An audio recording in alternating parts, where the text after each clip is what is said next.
Então vamos lá, gente, continuando, falando um pouquinho sobre o trabalho do CADS e como o CADS vai intervir nessas questões do atendimento da criança com cegueira e deficiência visual, né? Explicamos um pouquinho de como essas intervenções acontecem e nesse modo, o que eu quero que fique bem claro é que assim, não existe uma fórmula mágica. Foi por isso que eu apresentei como é o trabalho dentro do CADS. Porque não existe uma fórmula mágica de como são as intervenções para essas crianças. Porque na questão do atendimento da deficiência visual, cada caso é um caso. Cada caso pode ser a mesma patologia, mas cada caso precisa de um olhar e de um atendimento e de intervenções específicas.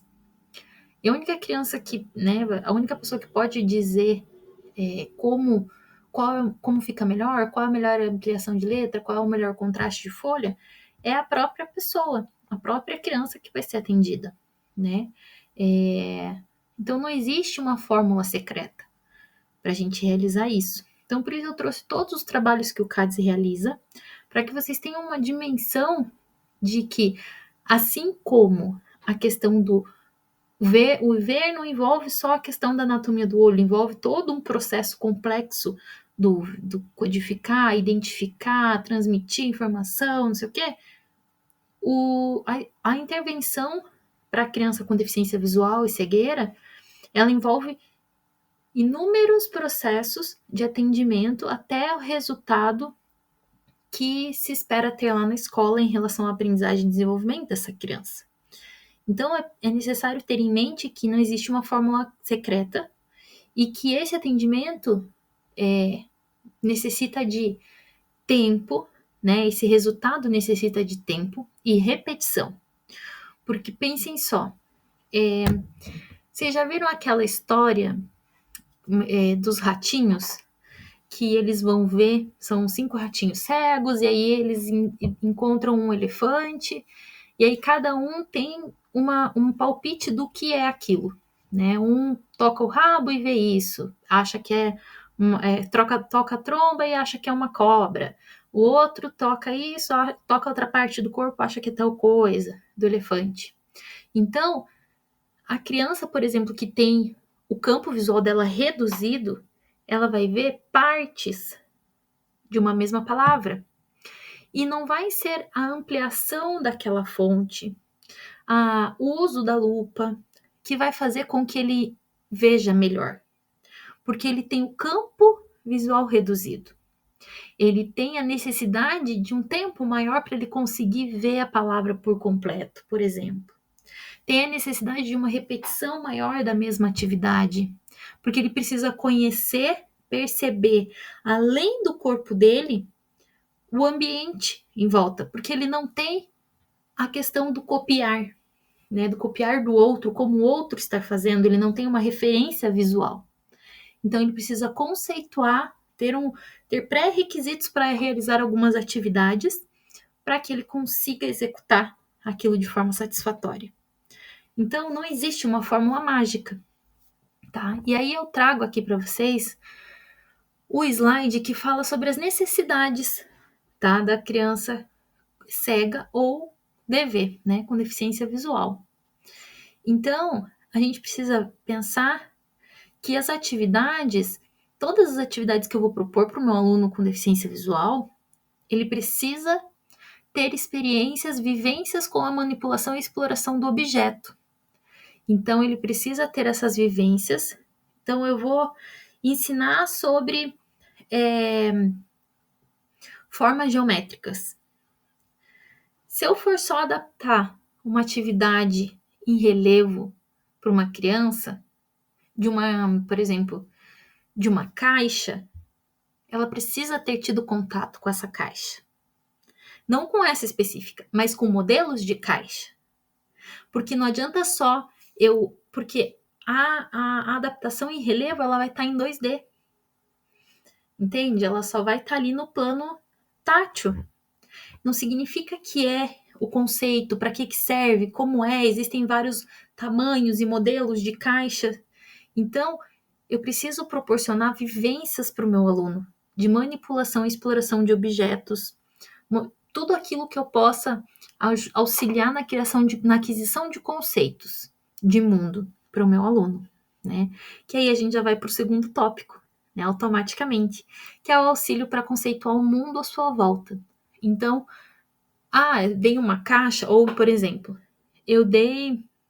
estou ensinando ali o meu aluno, vamos pegar ali um conteúdo que é normal ali sei lá, de primeiro ano, enfim, que é a questão dos sentidos, né? Em ciências, por exemplo, ou até mesmo a localização espacial, questão de bairro, né, que a gente tem aí do aniversário de Pinhais, que é muito trabalhado. Eu preciso conceituar o meu aluno. O que é um bairro? O que é uma cidade, um estado, o país? Eu vou trazendo para ele. Eu não consigo trazer de forma tátil para ele tudo para ele pegar. Não tem como eu pegar um país, mas eu tenho que ter ideias para conceituar o meu aluno. De que, por exemplo, a minha rua, né, que é um potinho pequenininho, que é uma parte, tá dentro, né? Minha rua tá dentro do meu bairro. O meu bairro tá dentro de um município. O meu município tá dentro de um estado. E assim por diante. Por exemplo, como se fosse encaixar de modo a chegar a hora que chegar o globo, eu conseguir encaixar tudo isso dentro do globo, que significa o planeta. Eu tenho que trazer diversas formas de conceito para o meu aluno. Eu não vou conseguir explicar o macro para ele, mas ele precisa ter uma ideia, ter um mapa mental de como isso acontece, tá? O meu aluno com deficiência visual, ele precisa de reabilitação e estimulação visual, né? Porque a estimulação visual, como eu já disse, ela auxilia a exercitar a coordenação visomotora através do rastreamento visual e da localização espacial. Então, o meu aluno precisa de atividades que proporcionem essa estimulação visual. Então, por exemplo, pareamento, rastreamento, atividades de rastrear. Então, encontrar, por exemplo, o jogo de aquele lince, segmentação, quebra-cabeça. O meu aluno precisa saber que aquela palavra tem uma continuidade, né? E que ele não pode escrever quando, né, tem, por exemplo, a baixa visão, a deficiência visual, ele não pode parar a palavra na metade e separar sílabas, no sentido de separar o D do A, né, para escrever o DA. Precisa ter uma segmentação. Então, tudo quebra-cabeça auxilia nisso. O pareamento, identificar imagens iguais, percepção dos detalhes das imagens. Tudo isso auxilia, né, o meu aluno no desenvolvimento dele, da criação, da percepção e da estimulação da escrita e da leitura, do eu, da construção, da aquisição de conceitos, tá?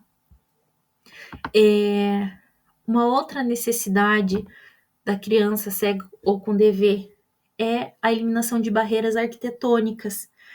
Então, se eu sei que meu aluno tem um campo visual restrito, ou que ele tem, por exemplo, uma catarata que vai restringir a questão da percepção visual dele, da nitidez do que ele vê, eu preciso sim remover barreiras arquitetônicas. Então, por exemplo, evitar deixar armários entreabertos, né, com a porta entreaberta, ou deixá-la fechada, né, para que o meu aluno não bata nessa porta, deixar ele mais posicionado ou mais perto da porta de saída ou nas primeiras carteiras, para evitar que quando ele for circular nessa sala tenham objetos ali que ele possa tropeçar, que ele possa derrubar, né? Tudo isso faz a diferença. Eliminação de barreira arquitetônica é quando, por exemplo, uma porta de vidro, isso também interfere, né? A criança tem dificuldade dessa percepção de profundidade, as crianças com deficiência visual. Tudo isso são barreiras arquitetônicas que podem ser eliminadas, tá?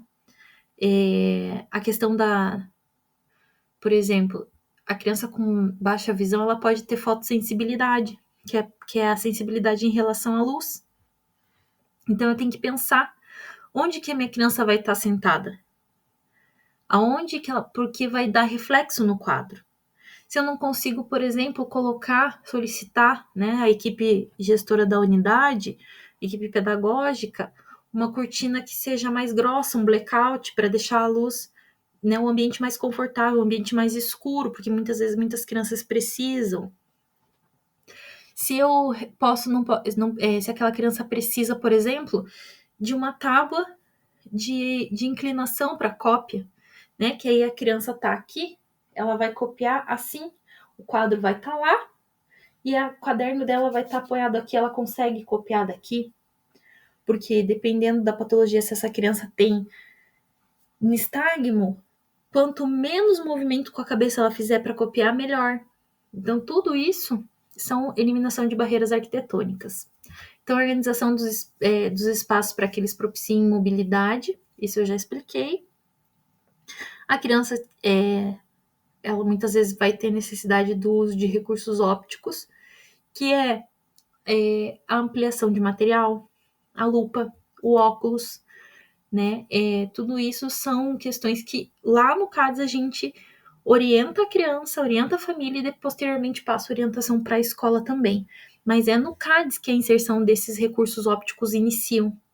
Nós fazemos a inserção com essa criança, o treino com essa criança e orienta a escola, tá?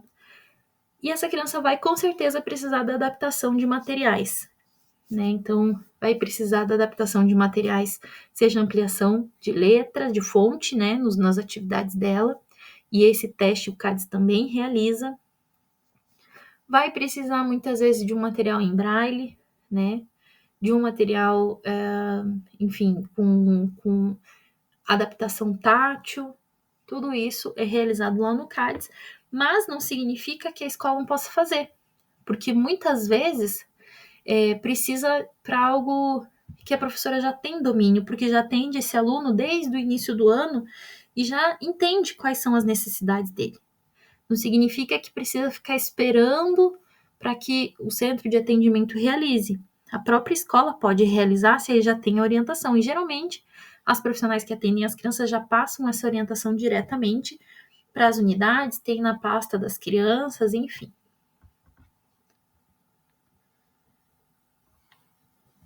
Aqui, eu deixei esse slide aqui porque eu tentei colocar um vídeo para vocês.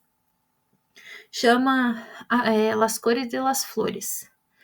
É um vídeo bem interessante, eu vou deixar para que vocês assistam, tá? E ele fala sobre como uma professora intervém quando ela propõe uma atividade para criança cega, certo? Então, eu gostaria muito que vocês assistissem esse vídeo para que vocês tenham a ideia de como foi a orientação dessa professora para essa criança cega e para que a gente consiga refletir um pouquinho. Muitas vezes a gente quer fazer pela criança. A gente não pode deixar que isso aconteça. A gente precisa dar subsídios para que ela realize a sua atividade. Então, demais dicas que eu coloquei aqui. Que eu acho que isso, como eu disse para vocês no início, não existe uma fórmula secreta, não tem como eu trazer para vocês, olha, essa atividade aqui, por exemplo, uma atividade de rotina, não existe. Porque cada criança, quando traz a questão da deficiência visual e da cegueira, cada aluno é um. Eu preciso pensar na individualidade dele, na especificidade dele. Então, aqui eu trago dicas para que vocês se atentem. E isso não é só para a criança quando ela tem DV, uma baixíssima visão, que ela usa um grau muito alto de óculos, ou que ela só crianças que fazem atendimento no CADES. São todas as crianças que usam óculos, por exemplo, ou as crianças que têm dificuldade de aprendizagem, porque muitas vezes um único detalhe faz muita diferença. Então, eu coloquei ali, atentar se a escrita no quadro de giz. Então, o tamanho da letra, a cor do giz, o espaçamento entre as palavras, a legibilidade daquilo que eu estou escrevendo. Então, tem alguns giz, né, desses giz de quadro, que eles são muito fracos. E se essa criança tem, por exemplo, catarata, ou se ela tem retinose pigmentar, que é quando começa a aparecer umas manchinhas, ou o próprio glaucoma, ele não inicia só fechando o campo visual, ele pode iniciar numa parte e aparecer manchas. Precisa ser revisto a cor desse giz, né? A qualidade desse giz branco, por exemplo. Pode ser que essa criança tenha dificuldade de perceber esse contraste do giz branco no quadro verde, né? Então, por que não utilizar um giz laranjado para escrever, né? Em vez de escrever com a letra cursiva no quadro, por que não escrever na fonte tradicional, caixa alta, né? Que a gente chama letra bastão. E a legibilidade daquilo que eu estou escrevendo, o espaçamento é muito importante para a criança que tem baixíssima visão, que tem deficiência visual.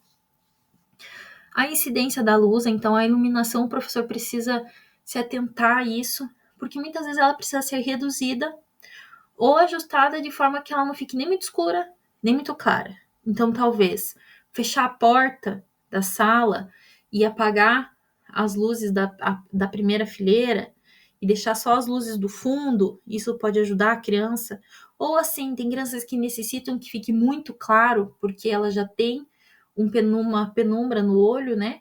Que, né, na questão, na visão, que vai dificultar, então precisa que seja bem claro.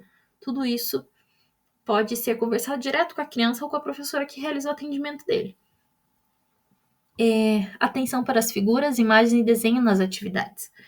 Então, muitas vezes eu sei que é pela questão da impressão, mas uma única impressão para aquele aluno, pode ser que outras impressões possam ser de um tamanho reduzido para caber na folha, mas para aquela criança ela vai precisar de um desenho ampliado, numa impressão ampliada.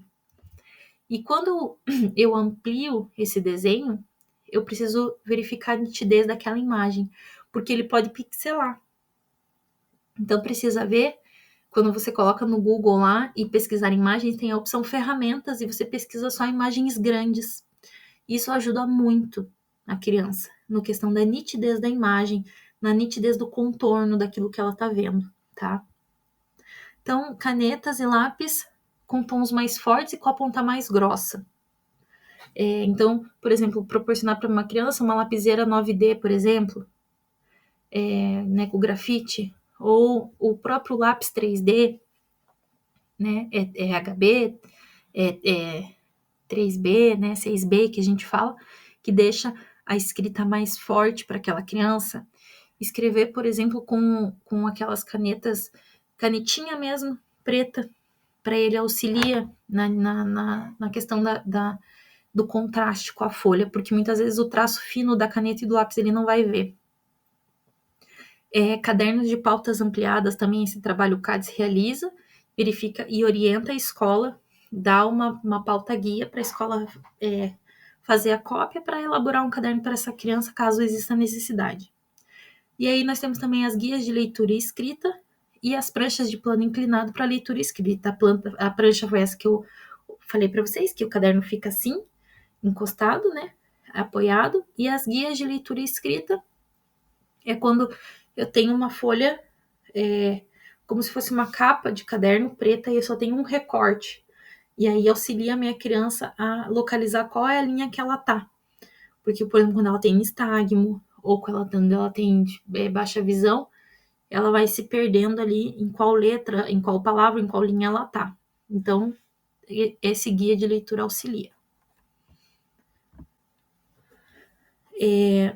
O início das atividades deve começar sendo apresentado de um item de cada vez, aumentando a complexidade e a quantidade de atividades gradualmente.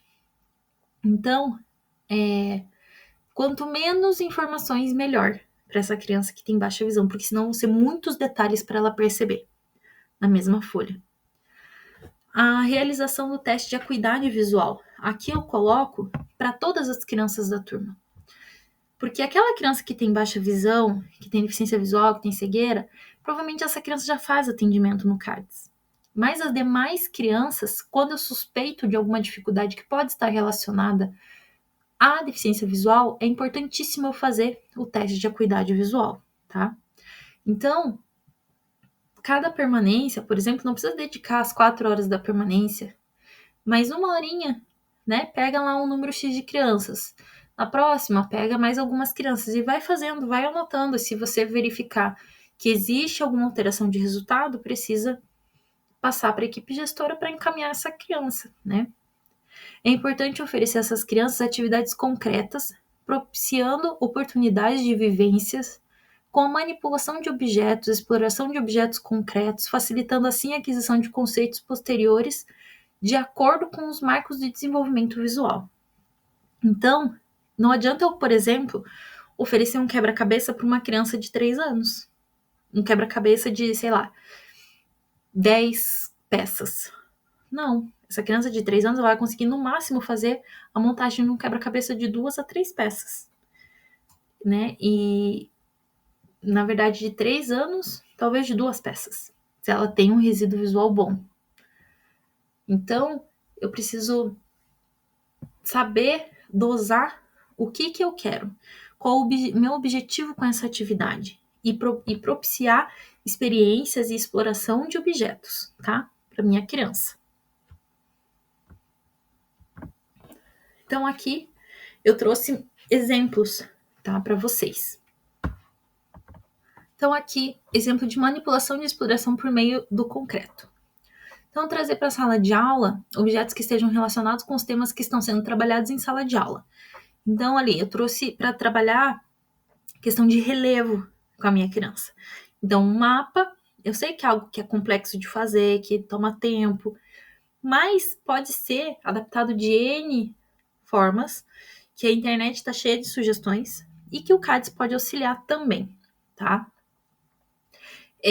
Esses materiais ampliados, eles podem ser macro ou microtáteis, tá? Então, ali eu coloquei o mapa para trabalhar a questão de relevo, de localização, certo? Trouxe um exemplo de alfabeto, né? Então, quando a criança está aprendendo a ler e escrever, tem ali o alfabeto em braille, né? As letras em braille, e embaixo tem um espaço, um compartimento para colocar objetos que iniciem com aquela letra.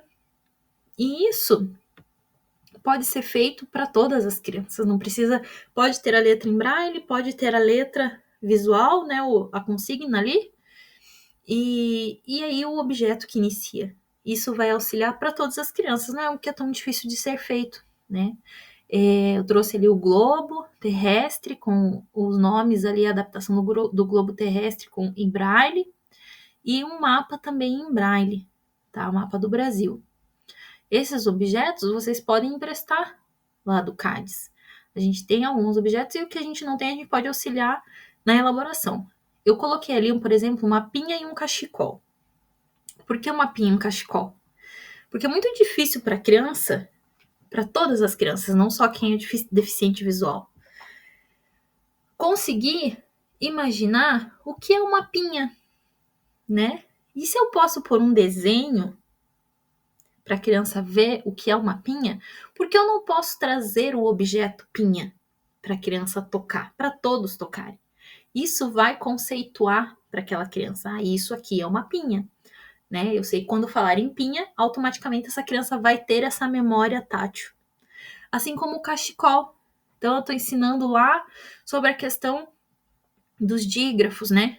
Então, cachecol. O que é um cachecol? Pode ser que aquela criança use um cachecol, ela sabe, mas até ela associar o nome àquele objeto, eu preciso dar esse recurso para ela, tá? Anteceder isso para ela.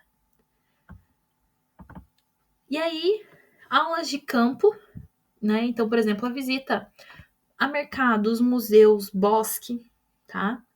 Então, ali eu trouxe a utilização, né, explorar os sentidos remanescentes, utilize isso a seu favor.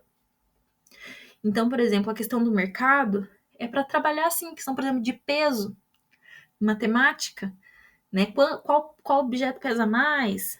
Daí já trabalho a questão da compra, da soma, do cheiro, né? Quando eu vou trabalhar com as minhas crianças, eu vou trazer frutas para nomear aquelas frutas, eu vou trazer o cheiro, eu vou trazer o sabor de cada fruta, né? O museu, vou conceituar onde é aquele museu, o que que é o museu, o que que é uma exposição, né?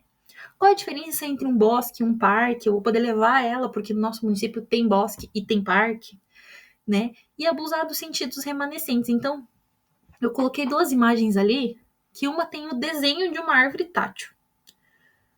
Para a criança visual, aquilo faz sentido. Para a criança vidente. Para a criança deficiente visual, não vai fazer sentido se ela não tiver esse conceito, esse pré-requisito de que aquela ali é uma representação de uma árvore. Por que que eu não levo essa criança lá fora para abraçar uma árvore? Para sentir a árvore, para tocar a árvore, para ter dimensão do tamanho da árvore. E depois eu posso sim mostrar para ela a representação da árvore. Por que não? Mas antes eu posso proporcionar para ela a experiência do tátil concreta, tá? Atividades práticas antes da teoria. Isso é importantíssimo. Então, por exemplo, ali tem 2 fotos. Então, a primeira foto, as crianças estão fazendo bombons. Então, trabalhando a parte da divisão, né, da quantificação, da receita, né, que é um gênero que é trabalhado. Então, isso pode ser feito em sala. Não precisa ser com bombom, né, com certeza. Mas pode ser com salada de frutas, por exemplo, né? E na segunda imagem, trabalhando ali, ó, sobre as formas geométricas. Então, primeiro trouxe a forma geométrica concreta para a criança. O que que é? Explora os conceitos, deixa ela tocar, ela perceber peso, ela perceber a diferença com outras. E aí traz diferentes objetos que têm o mesmo formato. E aí depois eu vou para a parte teórica. Então aqui a gente vou fazer a parte tátil para você, 2D, para você identificar o que que é um triângulo. Mas primeiro ela pode construir com massinha. Constrói um triângulo, constrói um retângulo, um círculo, assim, assim, assim, tá? Para que ela saiba identificar e criar esse conceito, esse mapa mental dela, essa imagem mental. Outra ideia é a manipulação e exploração por meio do concreto de jogos e atividades com diferentes texturas, tá? Isso é bem importante, porque o jogo ajuda a criança a ressignificar, né? Ajuda a compreender a questão da regra, ressignificar experiências que ela já teve. Buscar outras alternativas de resolução para o mesmo problema. Então, o jogo é muito importante para a criança, porque estimula as funções executivas, e eu não digo só para a criança que tem dever ou cegueira. Oferecer diferentes materiais para registro. Então, ali, vocês estão vendo a criança está fazendo o registro, está fazendo, né? Foi feito ali, adaptado a imagem do Zumbi dos Palmares, e ela está fazendo uma releitura de uma obra. Então, foi oferecido ali terra, foi feito uns rolinhos de papel, ela tá colando juta, tecido diferente, mas a face no desenho, ela era em relevo, com cola quente e barbante. Então, a criança passava a mão e conseguia perceber isso. A segunda imagem é a apresentação de diferentes texturas. Então, ali, o mole, o gelado, que era a gelequinha ali, o algodão, a madeira com os palitinhos, a parte com EVA de glitter, que era a parte mais grossa, mais texturizada quase uma lixa, né? A gente não utiliza lixa com crianças que têm deficiência visual e baixa visão, porque ela reduz a percepção tátil, aqui a sensibilidade, então a gente não utiliza, não é recomendado, não pode utilizar. E na terceira imagem, a representação, a criança está fazendo o registro. E eu coloquei essa parte do registro ali, porque era para representar uma paisagem, era para ela perceber a madeira, perceber as folhas. A representação, principalmente quando se trata de uma criança cega, o registro não vai sair como a gente espera, como a gente imagina, mas vai sair a representação do conceito que a criança tem na cabeça dela. Então é importante deixar que isso seja feito por ela e proporcionar a mesma atividade em diferentes momentos mais de uma vez, porque ela vai aprimorando o próprio conceito, a própria imagem que ela tem, então a imagem mental que ela tem. Isso é importante de ser feito, mas cada vez com uma textura diferente, materiais diferentes para registro, tá? Abusem das atividades motoras de percepção corporal, equilíbrio e lateralidade. Então, pular corda, né? Dependendo da patologia da criança, ela não pode pular corda. Então, atividade de muito impacto para uma criança com glaucoma não é interessante. Mas para uma criança, talvez, que não tenha, né, uma restrição de movimentos em relação ao impacto, isso pode ser ofertado. Pular amarelinha, né? Então, brincar de dentro e fora, de passar, né? Pular obstáculos, mas pula com o pé, de equilíbrio. Então, o equilíbrio não precisa ser de um objeto alto, pode ser passar um pé na frente do outro em cima de uma linha, equilibrar um objeto que nem ali na primeira imagem, foi adaptada, era para equilibrar numa colher, mas aquela criança tem uma dificuldade motora maior, então foi colocado numa concha, a bolinha numa concha para ela equilibrar. Aquilo, para ela, chegar no final do percurso com aquilo, com a bolinha dentro da concha, é o bastante. Foi suficiente para ela, porque é a dificuldade dentro do potencial dela, tá? Como que o CADES pode contribuir? Aí eu coloquei aqui, adaptação de atividades e livros. Então, a gente também pode auxiliar no empréstimo do acervo que o CADES tem em relação tanto a livros, a jogos, né? Alguns jogos a gente tem também, mas a maioria dos jogos que nós temos são especificamente para crianças com deficiência visual e surdez.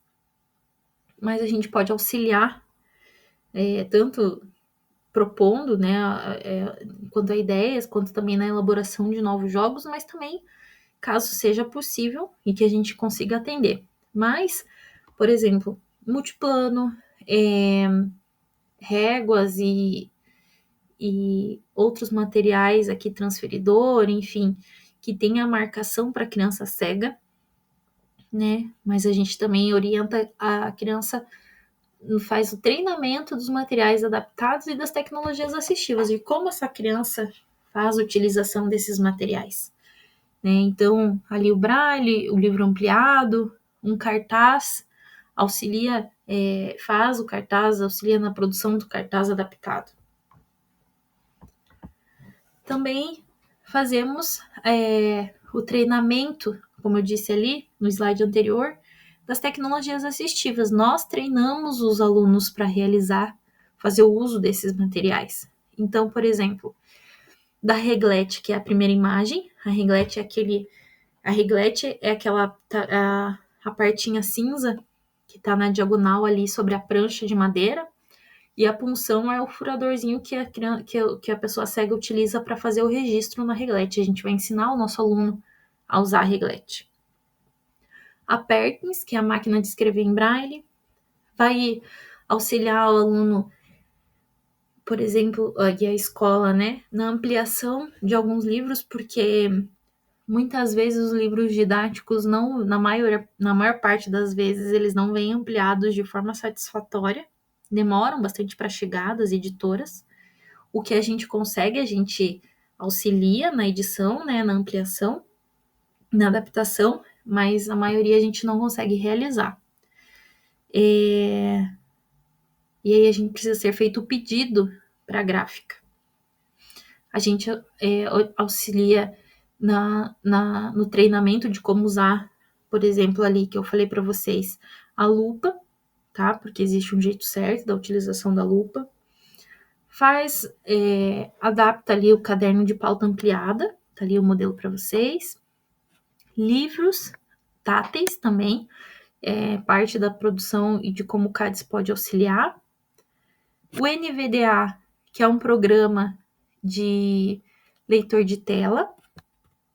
E o DOSVox, que é aquele que a aluna está utilizando ali na última imagem, de como a pessoa com deficiência visual e cegueira faz uso das tecnologias assistivas no computador, por exemplo. Então, o DOSVox e o NVDA é um programa de computador, tá? Para leitura de tela e para digitação, enfim. Então, a gente vai fazer a utilização das tecnologias assistivas, o CADES orienta, faz o treinamento e orientação dessa criança e leva para a escola essas tecnologias e orienta os professores a como auxiliar esse aluno na utilização. Mas isso é introduzido primeiro nos atendimentos do AE, tá? Então, gente, eu acho que a gente termina por aqui o nosso curso. Eu espero que vocês tenham gostado. Como eu disse para vocês, não existe uma fórmula mágica de como isso acontece, tá? Não existe uma sugestão específica de material ou de jogo ou enfim para as intervenções das nossas crianças com deficiência visual e cegueira. Mas o CADES vai estar sempre à disposição, caso vocês necessitem. Foi uma breve pincelada para que vocês compreendam que a criança com deficiência visual, lá no ensino regular, ela precisa de tanto quanto qualquer outra criança que tenha alguma deficiência, tá? Ela precisa ser olhada para a especificidade dela. Não é que porque muitas vezes ela usa óculos que ela não necessite. Isso vai muito além do só usar óculos. É como eu disse lá. O ver vai muito além, né, só do olho. E vocês precisam ter em mente que, assim, o que é bom para criança, para pessoa cega, para pessoa com deficiência visual, é excelente para pessoa vidente, para pessoa que não tem nenhuma deficiência. Então, se eu vou adaptar um material, por que não propor a utilização desse material por toda a turma? Se eu vou fazer uma ampliação, vou fazer um jogo, uma atividade, eu posso primeiro pensar no meu aluno com deficiência visual, porque se eu fizer algo elaborado para ele, o que vai ser bom para ele vai ser excelente para os outros. E isso vocês podem ter certeza que funciona. No começo é um pouquinho mais difícil, mas o CADES está aí para ajudar e vocês vão ver que à medida que o tempo vai passando, vocês vão adquirindo essa prática de primeiro pensar na criança que tem deficiência, porque tudo que eu for elaborar para quem tem deficiência vai ser excelente para quem não tem. E eu vou atingir patamares, né, de satisfação no sentido de sucesso no desenvolvimento e estimulação das nossas crianças com deficiência visual muito grande, tá? Então, quero agradecer vocês por terem se inscrito. No final dos slides que vocês vão ter acesso, tem todas as referências para caso vocês tenham mais dúvidas, ok? Grande beijo e até mais!